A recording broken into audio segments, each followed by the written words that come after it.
কি যে মেট্রিক পর যেহেতু করছো আর তোমার চেহারা কাঠিন খুব ভালো, ঠিক আছে, তোমার কিন্তু এই গার্মেন্টসে চাকরি করলে তোমার কিন্তু শরীর কাঠিন থাকবে না। তার থেকে তো আমি আমার ভাইটাই সবাইরে সরকারি চাকরি দিছি, তুমি আবার পিএম স্যারকে বলো না সরকারি চাকরি দিছি, তুমি সরকারি চাকরি করবা। তা আমি বললাম কি যে এরকম যদি এটা চান্স হয় তাইলে কে সারে, আমি ওরা আঙ্কেল বললাম যে ঠিক আছে আঙ্কেল, কারণ আমার বাবার বয়সী উনি, ঠিক আছে। আমি বললাম আঙ্কেল তাইলে আমার দিবেন সরকারি চাকরি, তাইলে আমি করবো, আমার ভাই বোন দুইটা খেয়ে বাঁচতে পারবো, আমার ফ্যামিলিতে জানেন এরকম এরকম সমস্যা। যেই কষ্টের কথা বললাম উনি সুযোগ নিল আর কি, যেটা মনে হলো এখন বুঝি, তখন তো বুঝতাম না। তা বললো কি যে আচ্ছা তুমি তাইলে একে বইলো না, একে যদি চাকরি দেয়, তুমি তো ভালো করছো ইন্টারভিউতে, তোমার মনে হয় চাকরি দিবে, তো চাকরি দিলে তুমি এখানে কয়দিন করো, তারপর তুমি বাড়ি যাইয়ে চেয়ারম্যান সার্টিফিকেট আর নিয়ে আসবা, এই কি জানি মেট্রিক পাশের সার্টিফিকেট নিয়ে আসবা, 2 কপি ছবি, সাদা কালো পাসপোর্ট সাইজের ছবি নিয়ে হাতির পুল কাঁচা বাজার মোড়ে দেখা করবা, ঠিক আছে। আর উনি ওনার একটা মোবাইল আছে, ওনার তখনকার মোবাইল খুব রেয়ার মানুষের কাছে থাকতো, খুব রেয়ার, কারণ আমি শুনেছি যে রংপুরের ভিতরে শুধু রওশনের সাথে এরশাদের পরে শুধু ওনার কাছে মোবাইল ছিল, এরকম শুনছি ওনার মুখে। যাই হোক ওনার বাড়ি ছিল রংপুর, উনি ওনার ঠিকানা বললো, নাম বললো যে ভয় পাইও না, আমার বাড়ি রংপুর, আমি কাপড়ের ব্যবসা করি, রেস্টুরেন্টের ব্যবসা করি, আমি হাতের ফুলে রেস্টুরেন্ট আছে আমার। আমি বললাম যে লোকটা কোট টোট পরা, ঠিক আছে, লোকটা তো আসলে ভালোই মনে হয়। তো আমি সারাদিন কাজ করলাম ওই গার্মেন্টসে, আর ওনার কথা আমি মন থেকে সরাইতে পারতেছি না, শুধু ভাবি যে আমার সরকারি চাকরি হবে, আল্লাহ আমি সরকারি চাকরি করতে পারবো, মানে অনেক, মানে নিজের কাছে নিজে খুব ভালো লাগতেছে যে আমার ভাই বোন অনেক সুখে থাকতে পারবে, আমি টাকা পয়সা পাঠাইতে পারবো বাড়িতে, অনেক খুশি লাগতেছে। তো এটা চিন্তা করে তাড়াতাড়ি করে 2 দিন এখানে ডিউটি করলাম, 3 দিনের দিনে আমি ওই গার্মেন্টস সাইডে আমি বাড়ি চলে গেলাম। তাও একজনের কাছ থেকে 500, উজ্জ্বল নামে একটা ছেলে ছিল কোয়ালিটি আমার পাশের, ওই ছেলের কাছ থেকে 500 টাকা দাঁড় করছি, দাঁড় কইরা ওই সময় দ্রুতি গাড়ির টিকিট ছিল 180 টাকা আমাদের বাড়ির, আমার যাতায়াত ভাড়া হয়ে যাবে 500 টাকায়। তা আমি তাড়াহুড়ো করে বাড়ি গেলাম, যাইয়া আমার বাবাকে বললাম কি বাবা আমি আর সরকারি চাকরি হবে, আমার এক লোক বলছে গার্মেন্টসে যাওয়ার পরে এক লোকের সাথে আমার পরিচয়, সে বলছে সরকারি চাকরি দিবে। তো বলছে আচ্ছা ঠিক আছে, যদি সরকারি চাকরি দেয় তাহলে আমি চেয়ারম্যান সার্টিফিকেট আইনে দিই। বাবা আবার গ্রামের লোক তো অত কিছু বোঝে না যে আবার কোনো খারাপ কোনো কিছু বা কিছু, ওইসব বাবার মাথায় নেই। তো মা আবার ওইগুলো একটু করে বেশি, মা আবার চিন্তা করে বেশি, করে বড় মেয়ে ঢাকা শহর দিছি, ঠাকুর তুমি জানো, মা যেভাবে বলে।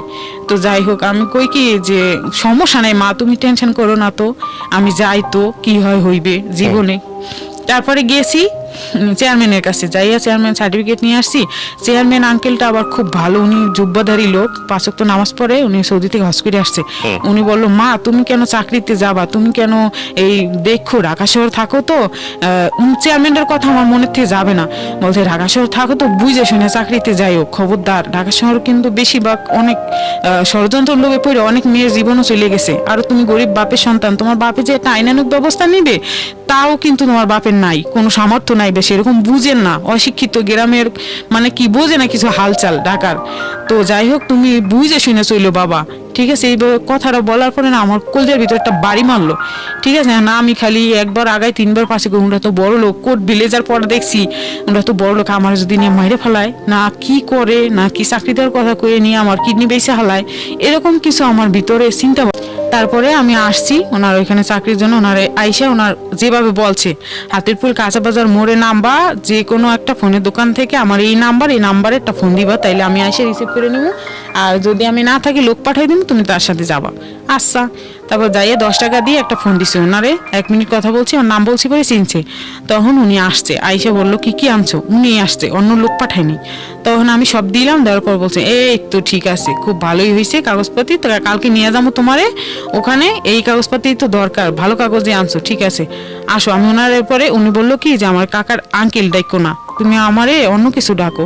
তা আমি বললাম কি যে আপনি তো আমার বাবার বয়সী, আপনার আঙ্কেল ডাকো না, কি করুম, বলছে কি না অন্য কিছু ডাকে। তাহলে আমি বলি আমারে বলে কি তোমার আমি নাতি ডাকবো, তুমি তোমার দেখতে আমার নাতির মতো লাগে।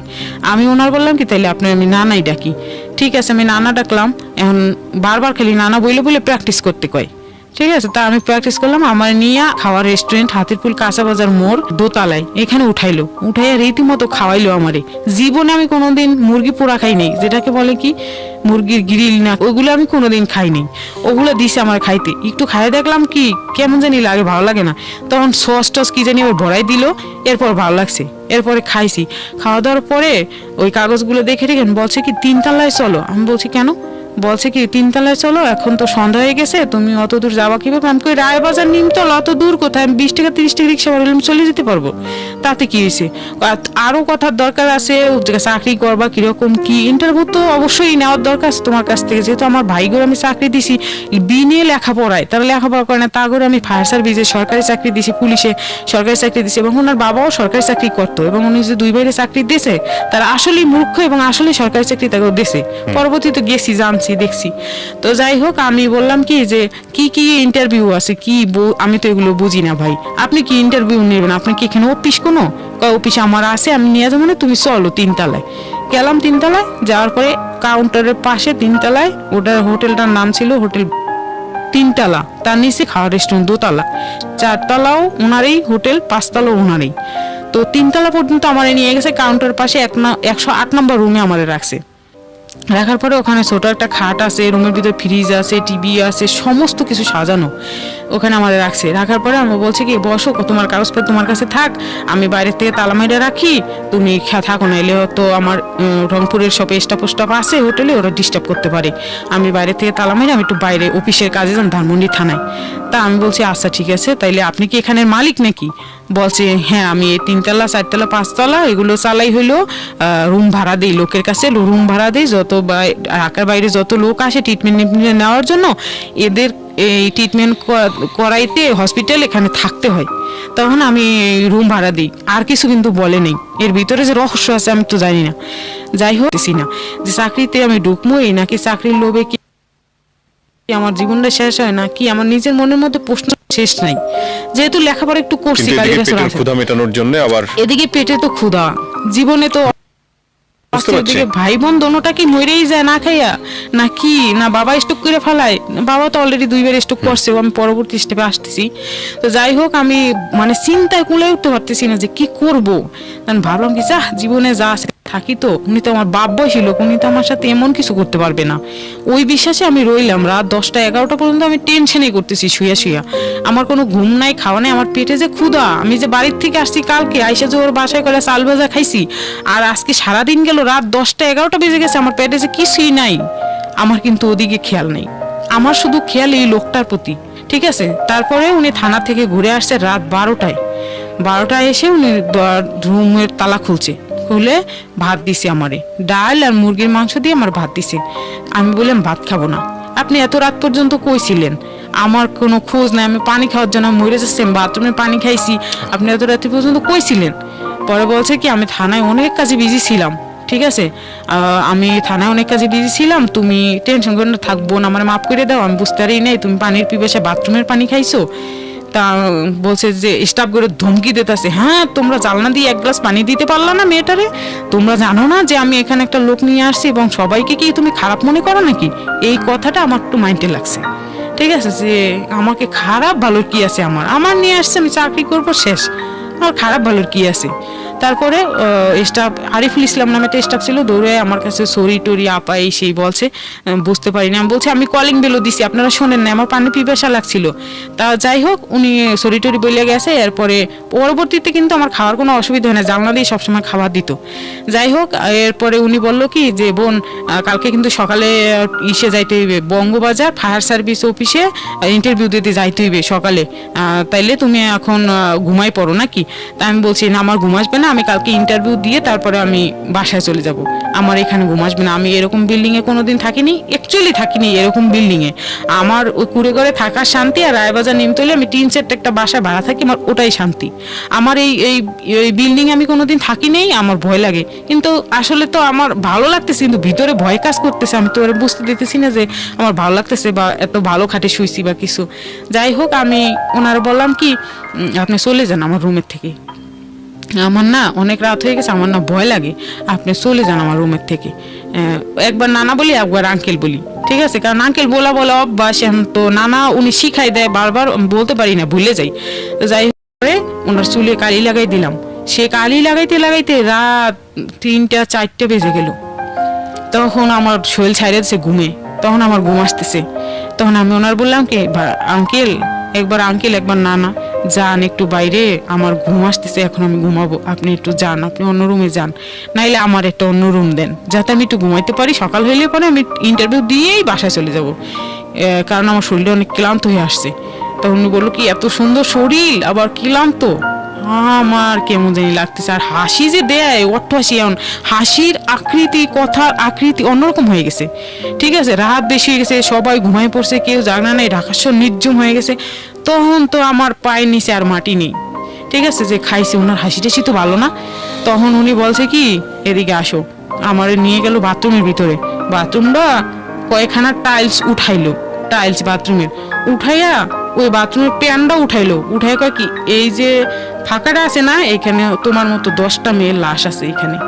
এই কথা বলার পরে আমি কই খাইছে, আমি কই এলাম, আমার হাত পা ছাড়িয়ে দিছি, কাঁপা শুরু করে দিছি। ঠিক আছে, এরপরে আমার বের কইরা ওই রুমের থেকে বের করছে, আমার হাত কিন্তু ধরে রাখছে। আবার তো ওর এলাকার লোক সবাই দারণ টারণ সব রংপুরের, নিচে কলেজ সবাল গেট মেট সব মারা, দৌড় দিয়ে যাবো কোথায়। তো যাই হোক আমি দৌড় দিতে চাই একবার, ও হাত ধরে ফেলাই। তখন আর এক রুমে নিয়ে গেছে, নিয়ে যাইয়া বাথরুমের টাইলস মেলস উঠাইয়া দেখাইলো যে ওর ভিতরে মদ, বিয়ার, গাঁজা, ছুরি মুড়ি পিস্তলের অভাব নেই ওর ভিতরে, টাঙ্কির মতো ওর ভিতরে।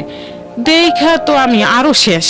ঠিক আছে, এরপরে উনি কতগুলো কাগজপাতি বাইর করলো, ওই কালি দেওয়া মাথায় কালি শুকাচ্ছে, ওই ফাঁকে এগুলো করতেছে। যাই হোক একটা মানুষও কিন্তু আসে না। আর আমি একটু জোরে কানলে, এই চপ চপ চপ, জোরে কানবি না, এখানে জোরে কান্না করার জায়গা না। তা আমি বললাম কি আপনি আমার সাথে খারাপ কথা বলতেছেন কেন?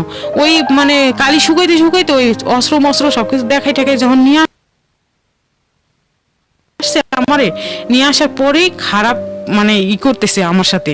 যেমন আমি শুইলে পরে আমার পেটের উপর হাত দিতেছে, আমার কাইট করে শোয়াইতেছে, আবার সিট করে মানে সোজা হয়ে এরকম করতেছে। তা আমি বলি এরকম করেন কেন আপনি, আপনি কি মনে করছেন আমারে, আমি কালকে সকাল চলে যাবো এখান থেকে। এরপরে কয় কি ওই বাথরুমে কয়টা লাশ আছে দেখবি, এরপর হাত দিয়ে ঢুকাইয়া পলিথিনের ভিতরে হাত দিয়ে ঢুকাইয়া কতগুলো চুল বের করছে, মানে মেয়েদের চুল, বড় বড় চুল।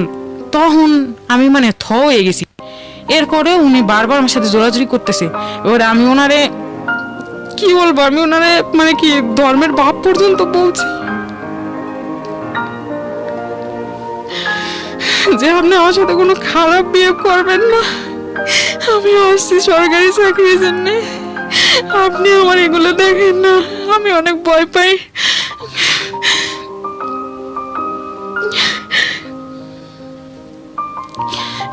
তারপরে ওদিন কিছু কত বছর আগের গল্প?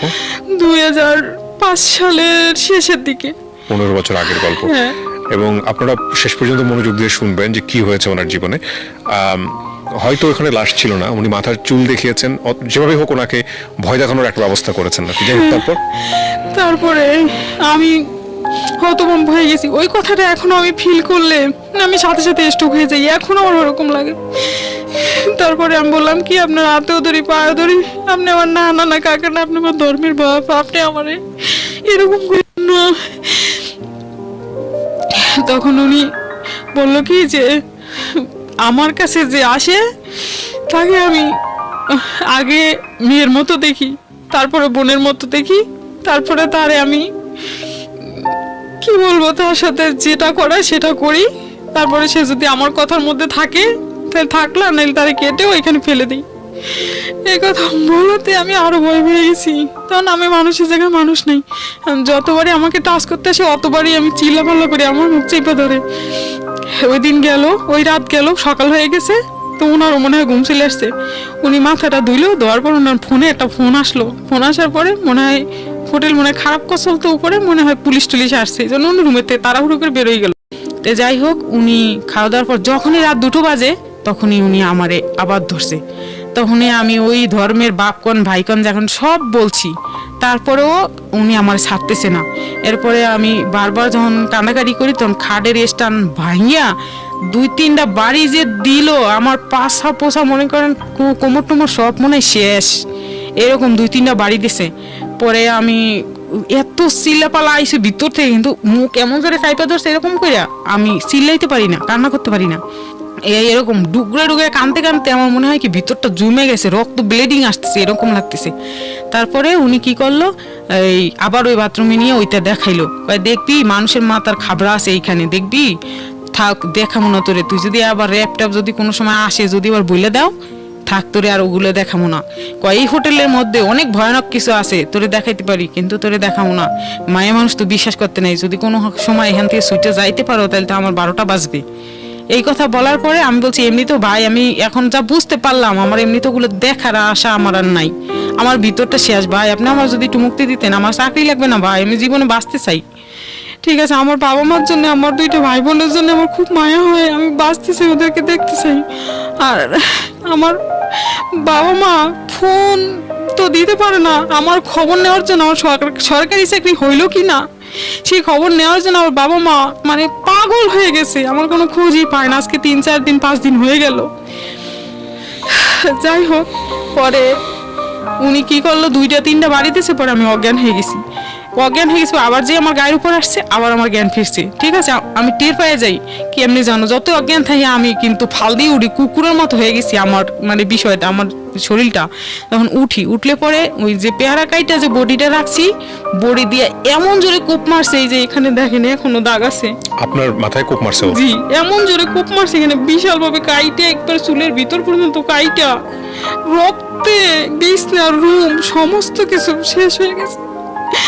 এবার আর একটা কোপ মারছে এই যে হাতে, এখনো পুরো সব দাগ আছে, এই যে হাতের মধ্যে একটা কোপ মারছে। আপনি এর মধ্যে চিল্লাপাল্লা করতেছিলেন না? চিল্লাপাল্লা করি কিন্তু জোরে করতে পারি না, জোরে যখন চিল্লা না আসে তখনই খাপ করে ধরে, এক হাত দিয়ে কোপ দেয়, আর এক হাত দিয়ে খাপ করে মুখ চিপে ধরে বডি উড়াই ফেলাই দেয়।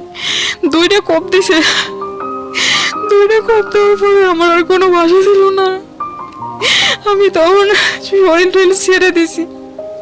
তখন উনি কি করছে না করছে আমি আর জানি না। পরের দিন সকালে দেখি আমার সেলাইন চলতেছে, আমার কিছু আর জ্ঞান ছিল না কি হয়েছে না হয়েছে। কে স্যালাইন দিছে, কি করছে কিছু জানে না? কিছুই জানি না। ওই রুমের মধ্যেই সেলাইন চলতেছে। পরে আমি বললাম কি আমি দিক দিশে নাই আমার, আমি বলছি কি মা আমি বাথরুমে যাবো। তখন উনি ওনার ভয়ানক চেহারাটা নিয়ে আমার সামনে আসছে, কয় চলো আমি বাথরুমে নিয়ে যাই। সেলাইনটা খুলছে, স্ট্যান্ড থেকে খুলে আমার বাথরুমে নিয়ে গেছে। আমি বলি কি আমার সেলাইনে সুই খুলে দেন, আমি দরজা লাগাই বাথরুম করুন, নাহলে সেলাইনটা আমার হাতে দেন, আমি আপনার সামনে প্রসাব করুন। কিসের জন্য আমি আপনার সামনে প্রসাব করতে পারবো না? কারণ তোর তো সবই দেখছি। এটা বলে তো আমি দুনিয়াতে আমি আর নাই, বলছে তোর তো সবই দেখা শেষ, তুই আমার সামনে প্রসাব করলে সমস্যা কি? তারপরে তখন আমি আরো বেশি কাঁদছি, কয় কানবি না, তাহলে তুই মরে গেলে তোর লাশ তোর বাবা মা পাবে না, ওই বাথরুমের ভিতরেই চলে যাবে তোর লাশ বুড়িগঙ্গায় চলে যাবে, তুই কোনোদিন বাবা মার দেখা পাবি না, কান্দিস না। পরে আর কান্দি না। পরে আবার একদিন যায়, পরের দিন রাত্রে ওরকমই, পরের দিন যায়, আমি মোটামুটি মৃত্যুর মুখোমুখি হয়ে গেছি এখন এরকম করতে। আমি তখন ওনারে বললাম কি যে আমি আসছি চাকরির আশায়, আমার যদি চাকরি না হয়, আপনি যদি এভাবে অত্যাচার করে আমার যদি এখন কোন বিয়ে করার কথা, এটা কি হয়? আপনার বয়সের সাথে আমার বয়স কি কোনোদিন মানায়? আপনি আমার বাইরে নিয়ে চলে মানুষের কাছে কি কইবেন, আমি কি কমু আপনারে? ঠিক আছে, তো যাই হোক, পরে উনি বললো কি যে না মানুষ কিছু বলুক আর না বলুক, আমি যেহেতু তোর জীবন আমি নষ্ট করছি, আমি তোর বিয়ে করবো।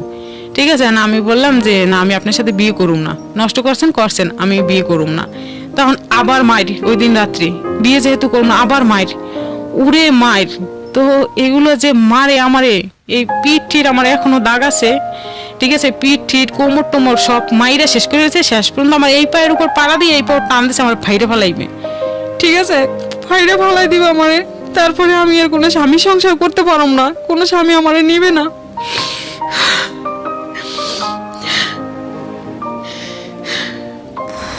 মানুষ এতটা বিকার মানসিকতাগ্রস্ত হয় কিভাবে?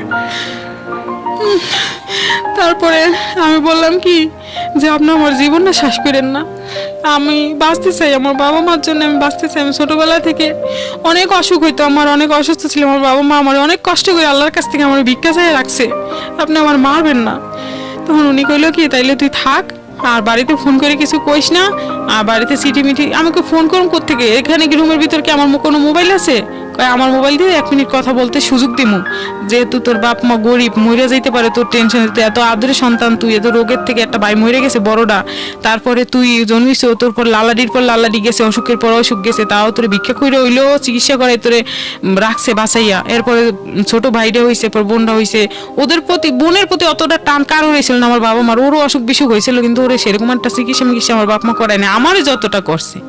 যাই হোক, তো উনি বললো কি যে তোর বাবা মার জন্য টাকা পাঠামো, তুই 1 মিনিট কথা বলার সুযোগ দিমু।